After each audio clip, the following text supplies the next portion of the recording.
empezar a analizar un poco estas cuestiones, el ejemplo de un caso de Rabanitos. Probablemente algunos lo conocen, ¿no? Rabanito se pregunta, 4. Y aquí nos dice, un 4, me saqué un 4 por mi escultura de alambre. ¿Es posible que alguien se saque un 4 por una escultura de alambre? ¿Puedo preguntar algo? ¿Me calificaron por la escultura misma? En tal caso, no es verdad que solo el tiempo puede juzgar una obra de arte. ¿Me calificaron por mi talento?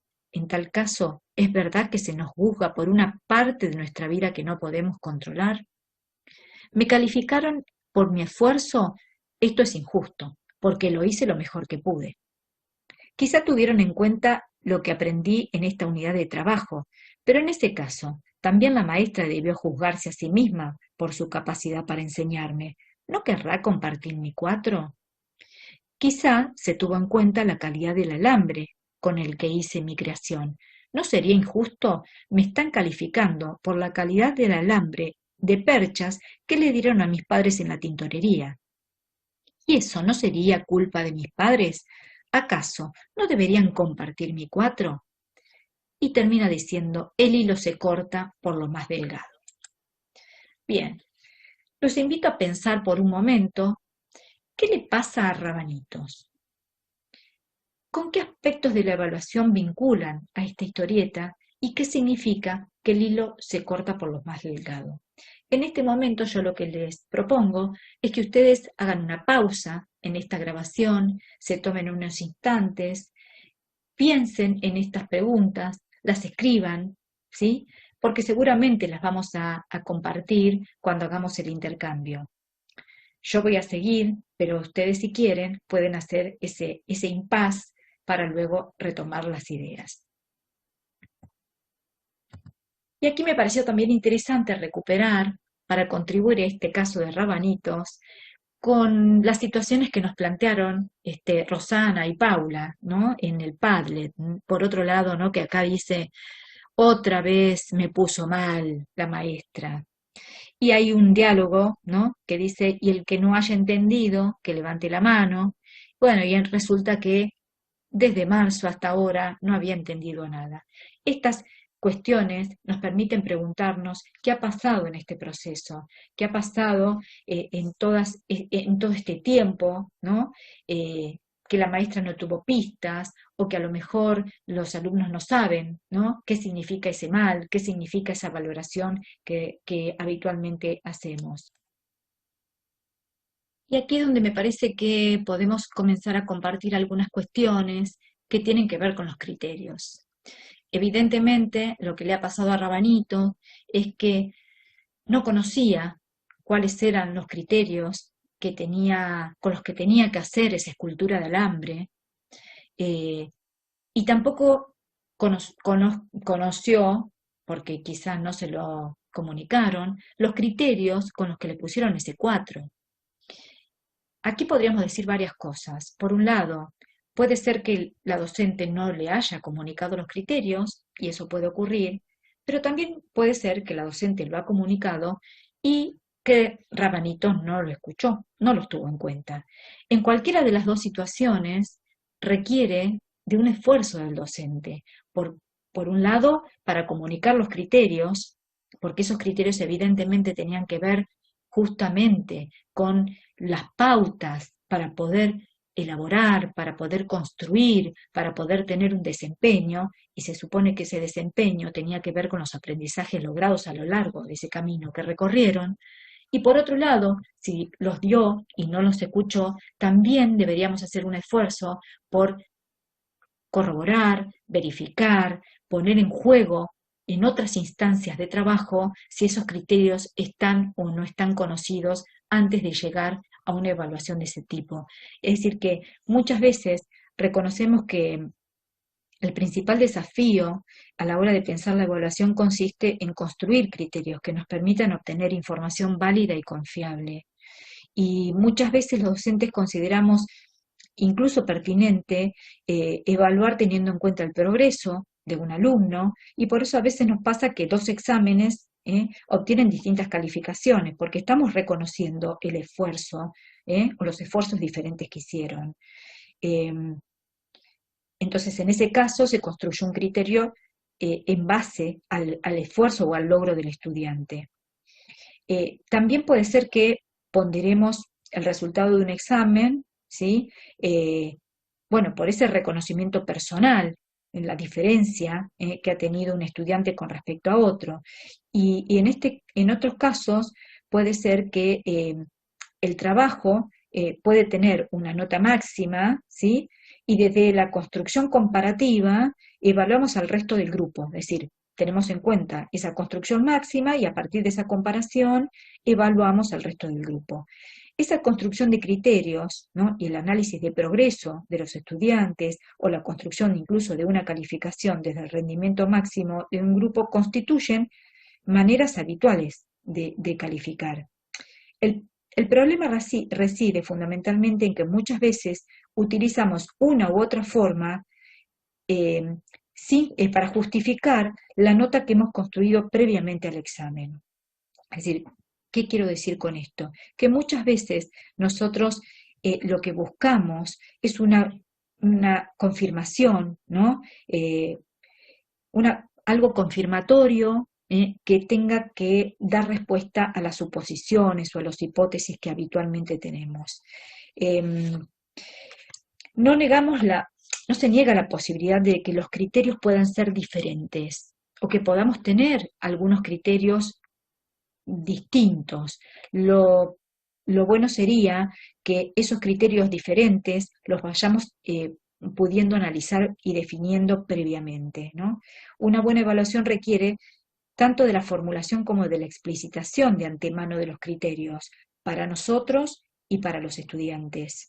Ya sea cualquier desempeño que nosotros le pidamos, deberíamos tener claramente cuáles son los criterios con los que vamos a definir primero esas cuestiones que les vamos a pedir que hagan y por otro lado los criterios con los que vamos a ponderar los resultados o las respuestas o las construcciones que hacen los estudiantes. Construir y exponer los criterios también nos permite reconocer si existen criterios implícitos, ¿no? Referidos, por ejemplo, a normas de presentación, a prolijidad, a ortografía, digamos, hay criterios diferentes, ¿no? Para todos los trabajos. Por eso también después vamos a trabajar un poco de qué manera podemos comunicar estos criterios a los estudiantes. Es decir, que compartir con los estudiantes la construcción de criterios evaluativos para las evaluaciones, reconociendo en todos los casos el valor frente al conocimiento, genera un auténtico desafío a la hora de evaluar. Y también de recuperar la evaluación como un nuevo lugar que es posibilitador de la nueva enseñanza. En este sentido, establecer criterios, entonces, que guíen nuestros procesos de aprendizaje van a ser sumamente importantes, que sean claros y que sean precisos para nosotros, pero también que sean públicos y que estén explícitamente enunciados para los estudiantes y además que sean coherentes con los objetivos, ¿no? Porque muchas veces nos pasa esto, es decir, cuando decimos va por un lado la enseñanza y por otro lado la evaluación, o por un lado los objetivos que nos proponemos y por otro lado la evaluación. Bien, y aquí es interesante entonces, como recién decía, poner mucha atención en clarificar, en discutir y en ayudar a los estudiantes a comprender lo que esperamos que logren. Es un proceso de explicitación, de discusión y de comprensión permanente. Y no solo en lo que respecta a lo conceptual, sino a todos los ámbitos del aprendizaje. Una cuestión importante también es que no es una expresión formal y abstracta, ¿no?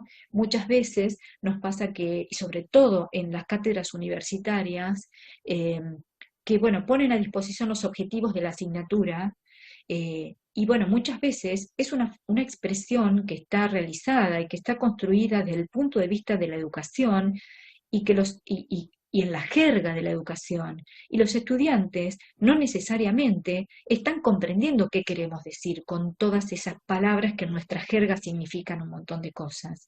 Y nosotros en realidad, solamente por poner en juego o comunicar esos objetivos de aprendizaje o en un programa, entendemos o creemos entender que en realidad el alumno tiene claridad de lo que se espera que logre. Entonces aquí, por eso lo interesante es no solamente explicitarlos, sino también ponerlos en discusión y en comprensión permanente con los estudiantes. Entonces, ¿cómo hacerlo? ¿No? Surge esta cuestión. Bien, en este cómo hacerlo hay una cuestión que es importante, que es eh, trabajar en el aula con actividades concretas, ¿sí? Que ayuden a los estudiantes a comprender las características de un buen trabajo, qué se espera de ellos y revisar de forma reflexiva sus propias producciones. Hay algunas pistas, ¿no?, que nos pueden ayudar a eso. Y en este sentido, algunos ejemplos pueden ser. Vieron que muchas veces nos pasa con las producciones que les pedimos a los estudiantes, incluso en el aula universitaria, cuando tienen que realizar informes de trabajos de laboratorio, es decir, esas actividades muchas veces que recurrentemente los alumnos siempre tienen falencias para realizar. Eh, Cómo responden las consignas, cómo se expresan, incluso lo que implica el trabajo con las consignas y las respuestas en función de las consignas. Bueno, algunos ejemplos pueden ser elegir, ¿no?, algunos trabajos con distinto grado, por ejemplo, de calidad, ¿no? Algunos muy buenos, otros bastante escasos o regulares, otros intermedios, y pedirles que trabajen en grupo y que ellos puedan, de alguna manera, dar una valoración de esos trabajos, ¿no? Ordenarlos de acuerdo a cuáles les parecen que están mejor logrados y menos logrados, y que discutan, ¿no?, en equipo las razones por las cuales algunos son mejores que otras y ponerlas por escrito. Es decir, argumentar sobre eso.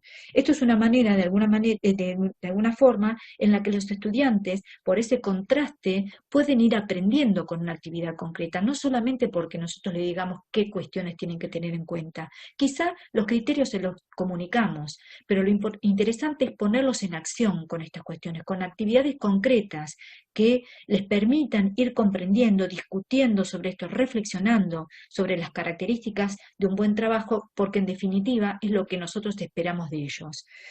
Otra podría ser pedir que un estudiante, no sé, algún ejemplo que se pueda dar de algún trabajo y que compare su propio trabajo con otro, ¿no?, de manera anónima. Esto obviamente con la cuestión de no generar competencias. Puede ser un trabajo ni siquiera de alguien del equipo, de alguien del grupo, sino con algún trabajo externo, y que hagan una comparación y que establezcan, ¿no?, cuáles son las principales debilidades, insuficiencias o incluso fortalezas que tiene su trabajo por comparación a otro.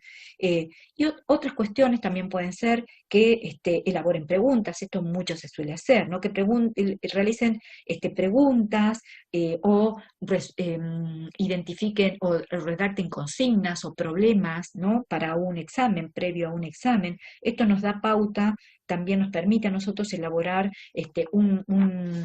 un estado de en qué lugar de comprensión se encuentra según las preguntas, según las consignas que realiza, ¿no? Porque también aquí lo que podemos ver es si las consignas que realiza son de problematización, de contextualización, de todo esto que a lo mejor intentamos trabajar, o las consignas para el examen probablemente sean de verdadero o falso, de completar. Entonces ahí podemos trabajar justamente esta diferencia, de que en realidad no es eso lo que esperamos de ellos, sino que lo que esperamos es algunos escalones más. Y ahí nos permite trabajar en concreto sobre esas expectativas que a lo mejor las tenemos que ir redefiniendo y rediseñando.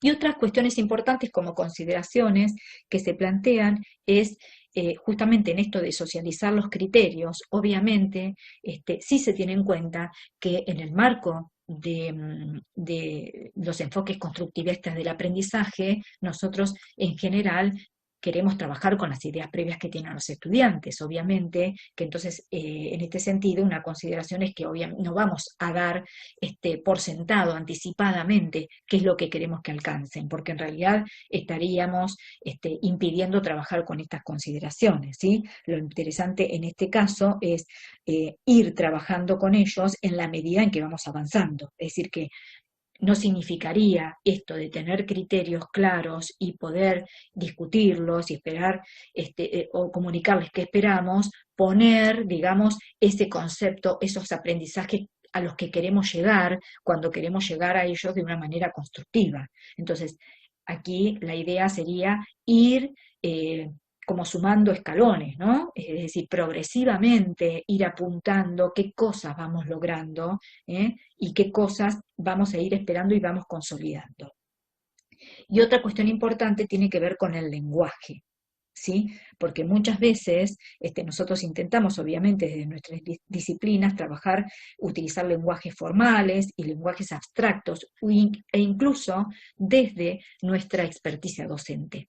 Entonces aquí es donde en realidad hay que combinar un poco este lenguaje, emplear un lenguaje más sencillo, más directo y más amigable para que el alumno pueda comprender qué es lo que esperamos, ¿no?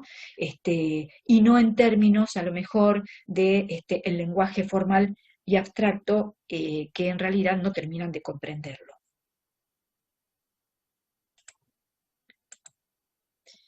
Bien, en esta cuestión entonces de los criterios, a mí me parece que es interesante poder analizar que estos criterios no tienen que ver solamente con el aspecto de lo que esperamos de los estudiantes. Habitualmente toda acción de evaluación implica tener criterios claros y en los distintos momentos de la planificación o de la planeación de la evaluación. Es decir, primero tenemos que tener claros respecto a qué aspectos queremos que sean evaluados, y ahí entonces lo que tenemos que hacer es un buen criterio de selección sobre los contenidos de la evaluación, ¿no? Es decir, qué información quiero recoger respecto a los saberes, a los procedimientos, a los conceptos, a los procesos, a las valoraciones, a los desempeños. Es decir, ahí tengo que poner en juego criterios para seleccionar el contenido de la evaluación. Por otro lado, en cuanto al diseño de la evaluación, qué modalidades, instrumentos apropiados, es decir, de qué manera voy a implementar con los instrumentos, qué tipo de instrumento utilizar, en qué momentos, y además cómo voy a interpretar esa información. Entonces también ahí aparece la necesidad de tener criterios claros en todo lo que implica no solamente la selección del contenido, sino también el diseño de la evaluación en términos de modalidad, de instrumentos y de interpretación y recogida de la información.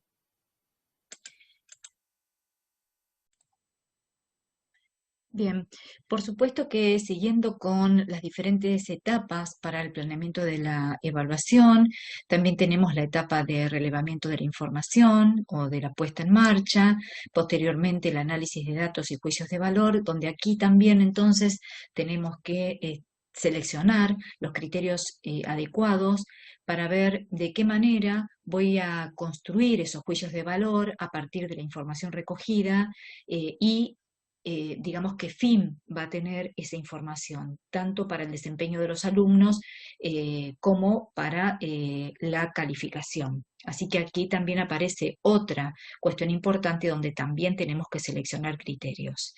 Luego viene la etapa de toma de decisiones, ¿sí? Donde también tenemos que socializar tanto con los alumnos como puede ser con las autoridades, y esa información nos puede indicar algún cambio de rumbos, y como última etapa también la devolución de la evaluación, esa información o retroalimentación a los estudiantes, bueno, definir de qué manera, con qué criterios se hará esa retroalimentación, con qué modalidades, en qué tiempos, si se planifican. Es decir, aquí también tenemos que definir criterios importantes que sustenten estas decisiones.